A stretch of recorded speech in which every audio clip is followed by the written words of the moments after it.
Big boss 17 का जो season चल रहा है उसमें एक सेलिब्रिटी लॉयर सना रईस खान नाम की जो है एक पार्टिसिपेंट के तौर पर इस सीजन में शामिल हुई है। लेकिन उनके इस शो में आने से उनके काफी क्लाइंट्स जो है जो जेल में पड़े हुए हैं, जिन्हें केसेस में रिप्रेजेंट करना था और ट्रायल्स जिनका चल भी रहा है, उनको रिप्रेजेंटेशन नहीं मिल पा रहा है। इसकी एक ही साफ वजह है कि सना रईस खान जो है बिग बॉस के घर में है और उनके जो विक्टिम्स है वो सारे हैं आर्थर रोड जेल में मुंबई सेंट्रल में।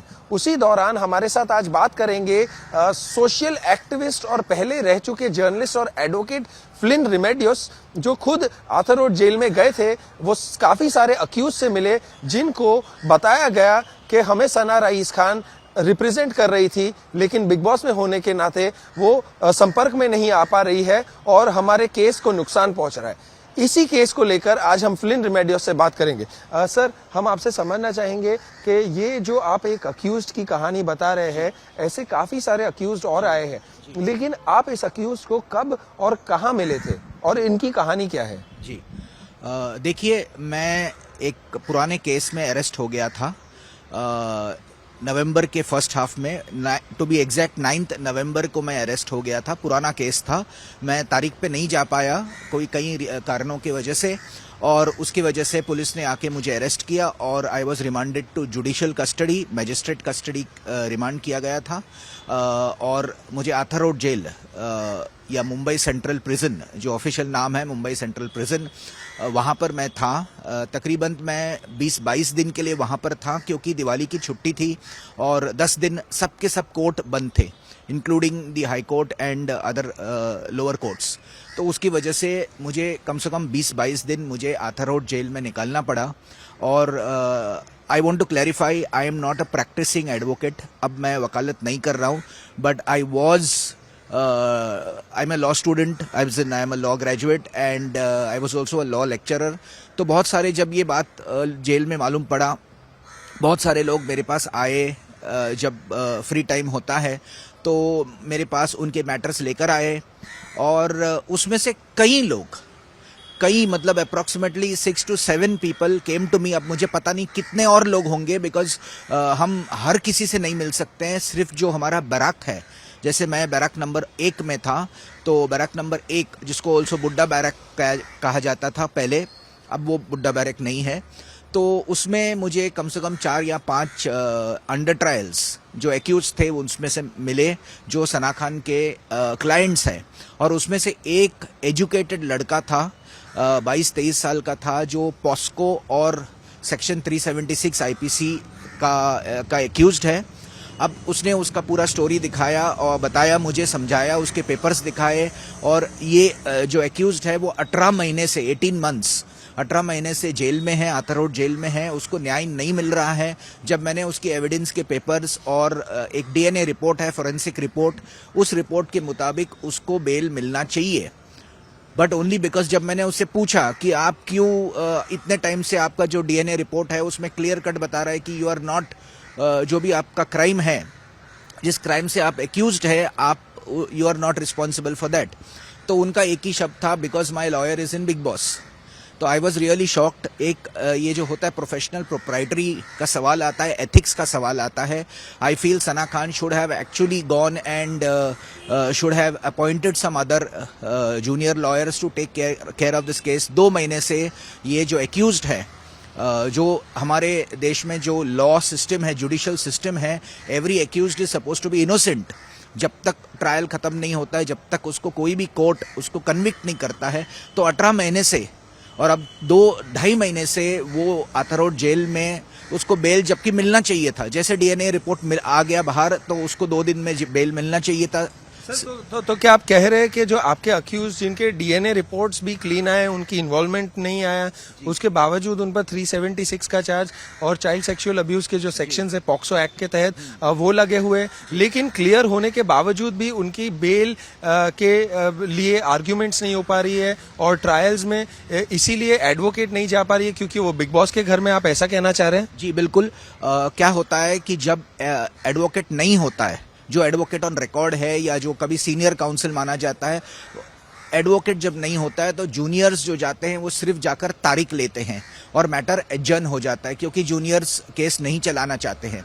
तो यहाँ पर ऐसे हो रहा है। अच्छा, कोई भी मैं समझना चाहूंगा कि क्या इस केस में एडवोकेट्स की गैर जिम्मेदारी होती है, और खास तौर पर सना रईस खान की, कि उन्होंने किसी जूनियर को भी नहीं या असिस्टेंट को भी अपॉइंट नहीं किया, उसके कारण आज उनकी जो अक्यूज्ड है जिनको रिप्रेजेंट कर रही है उनकी दुर्दशा हो रही है? जी, मैं ये तो नहीं कह सकता हूं कि उन्होंने जूनियर को अपॉइंट नहीं किया। जूनियर तो गया होगा, because normally all the lawyers have some assistant और जूनियर, लेकिन जूनियर केस नहीं चला रहा है या चला रही है। The point is that the accused should get bail, और बेल तब मिलेगा जब ये पॉइंट्स कोर्ट के सामने आर्ग्यू किए जाएंगे। उसके लिए बेल एप्लीकेशन करना पड़ता है, और बेल एप्लीकेशन करके ये पॉइंट्स, तो जूनियर्स जो है, अगर जूनियर जाते हैं तो वो सिर्फ तारीख लेते हैं। वो तो advocate Sana Khan should have appointed some senior person who can handle the cases in her absence. शायद उनको लगा होगा कि वो 10 दिन में आउट हो जाएगी, तो शायद उसकी वजह से, अब क्या कारण है अब, लेकिन 2 महीने हो गए। Bigg Boss started in the second week of October if I am not wrong, और अक्टूबर गया, नवंबर पूरा ऑलमोस्ट गया, नवंबर कंप्लीट हो गया है, और अब दिसंबर आज 8 तारीख है। मतलब it's been almost 2 months and the accused are in jail. अगर कोई भी एक्यूज्ड बिना कारण इवन 1 दिन या 6 घंटे भी जेल में है, it is our judicial system is at fault, and I completely blame advocate Sana Khan. I am not attempting to defame her. I am not trying to get publicity. But जब मैंने इस आरोपी का केस, उनके पेपर्स पढ़े, DNA report clearly says that he is not responsible for this sexual act. Sir, ये जो accused है, जो आप कह रहे हैं कि निर्दोष भी है कहीं ना कहीं, तो ये 23-24 वर्षीय का जो युवा है, जो जेल में ऐसे ही बिना कुछ सिद्ध किए ही कहीं ना कहीं सड़ रहा है, सर ऐसा बताया जा रहा है कि इसका लाइफ खराब हो सकता है, और उसने अपनी जिंदगी का जो अहम 1.5 साल है वो गवा दिया, क्योंकि ऐसा बताया जा रहा है कि वो एक एस्पायरिंग और अपकमिंग सिंगर का म्यूजिशियन भी है। जी, मैं वो एक्यूज्ड का नाम नहीं लेना चाहता हूँ, लेकिन वो सिंगर है, और वो सिंगर, जब दिवाली का परफॉर्मेंस हुआ था, दिवाली के लिए जेल में एक छोटा सा कल्चरल इवेंट हुआ था, तो उस समय उसने परफॉर्म किया था, और बाद में जब मैंने पूछा उससे, तो उसने कहा कि वो कहीं जगह पे ही has performed as a singer. और मैं तो गया नहीं था उस प्रोग्राम में, मेरी तबीयत खराब थी, तो मैं अंदर बैरक में ही था, लेकिन जो बाकी के लोगों से मुझे पता चला कि he is a very good singer and he has performed in some music albums as well. अभी मैं उसको आइडेंटिफाई नहीं करना चाहता हूं, इसके लिए मैं उसके म्यूजिक एल्बम के नाम भी नहीं ले रहा हूं। बट तो आप कह रहे हैं कि जैसे कि आपने स्टार्ट में बताया था कैसे काफी सारी केसेस है, तो अनेक लोग हैं, ये तो एक आइसोलेटेड केस है, उसके अलावा भी जो क्रिमिनल केसेस है और काफी सारे क्रिमिनल्स है अक्यूज के तौर पे अंदर लॉज है, तो कहीं ना कहीं क्या आप समझते हैं कि ये गैर जिम्मेदारी है, walking away from your responsibility? गैर जिम्मेदारी है, ये बिल्कुल गैर जिम्मेदारी है। I request the Bar Council of Maharashtra and Goa to take strict action, because an advocate who has got clients, and particularly clients in cases under section 376 POCSO and other similar matters, should first focus on her clients. जिस हिसाब से सना खान ने अपने clients को इस तरह से छोड़ दिया है, दैट इज एक्सट्रीमली रॉन्ग। और बहुत सारे क्लाइंट्स गरीब हैं, वो दूसरे एडवोकेट को लास्ट मिनट अपॉइंट नहीं कर सकते, अगर अपॉइंट भी किया तो एडवोकेट को टाइम लगता है पूरा हिस्ट्री और पूरा मैटर समझने के लिए, तो उसमें 2 महीने का वेस्ट हो जाता है। तो I totally condemn this act. I request, अगर कोई भी bar council of Maharashtra and Goa से, जहां तक मुझे समझ में आ गया, एक एडवोकेट ने ऑलरेडी कंप्लेंट फाइल किया है बार काउंसिल में। As a former advocate, I request the concerned authorities, the chairperson, the honorable chairperson of the Bar Council, to take action, and her sanad should be cancelled. That is what I feel. Sir, also ऐसे case में अक्सर देखने को मिलता है कि judiciary तो अपना टाइम लेती है, लेकिन एडवोकेट्स भी जब ऐसे पेश आते हैं और टाइम पर रिप्रेजेंटेशन नहीं दे पाते, सर युवा का कीमती समय चले जाता है और जीवन का जो प्रेशियस टाइम है वो बर्बाद और नष्ट हो जाता है ऐसे सब वजहों के कारण। क्या कहेंगे? जी, जुडिशरी के पास इतने सारे केसेस हैं। In fact I was lucky to get bail within 20 days, क्योंकि हजारों केसेस पेंडिंग हैं और मेरा जो मैटर है वो बहुत पुराना था, तो I was very lucky, I must say. I thank God and I thank those who helped me. But मैंने जेल में देखा है कि कुछ लोग छोटी छोटी चीज़ों के लिए 5,000 का जामीन अमाउंट नहीं भर पा रहे। जैसे ये पर्टिकुलर पॉस्को एक्यूज्ड जो है, उसका भी मैटर वेरी सिंपल है, वेरी क्लियर कट है। Unfortunately, very unfortunately, judiciary does not have the time to go into each and every, हर मैटर में उनको, जज को, मैजिस्ट्रेट को जाने का समय नहीं मिलता है। और जो उनके सामने लाया जाता है via an advocate who files a bail application या कोई किस तरह का एप्लीकेशन होता है, तभी वो उसमें जाते हैं।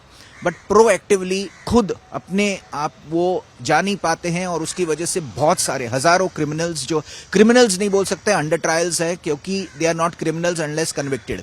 तो इस तरह से उनको जस्टिस नहीं मिल रहा है, उनका लाइफ खराब हो रहा है, उनके करियर खराब हो रहे हैं। जैसे ये जो एस्पायरिंग सिंगर है, 3 म्यूजिक एल्बम, बड़े म्यूजिक एल्बम में चलो असिस्टेंट होगा या जो भी है, he may not be the main singer, but उसने काम किया है, उसका जो म्यूजिकल करियर खत्म हो गया है only because his advocate is enjoying herself और having fun in big Boss. Thank you very much sir बात करने के लिए। जैसे आपने देखा कि रिपोर्ट आ जाने के बावजूद डीएनए रिपोर्ट ने क्लियर कर दिया है कि वो जो अलेजिड अक्यूज्ड है वो उसमें पूरी तरह से इन्वॉल्व भी नहीं है। उसके ऊपर पॉक्सो एक्ट के तहत केस लगाया गया है, रेप के चार्जेस भी है, आईपीसी की धाराएं, फिर भी वो जेल में बैठा हुआ है क्योंकि उसका लॉयर रिप्रेजेंट करने के लिए उनके पास समय नहीं है, और वो ओटीटी प्लेटफॉर्म पर जो बिग बॉस का 17 सीजन चल रहा है उसमें काम कर रहे हैं। कैमरामैन सुनील के साथ देव कोटक, आज तक, मुंबई।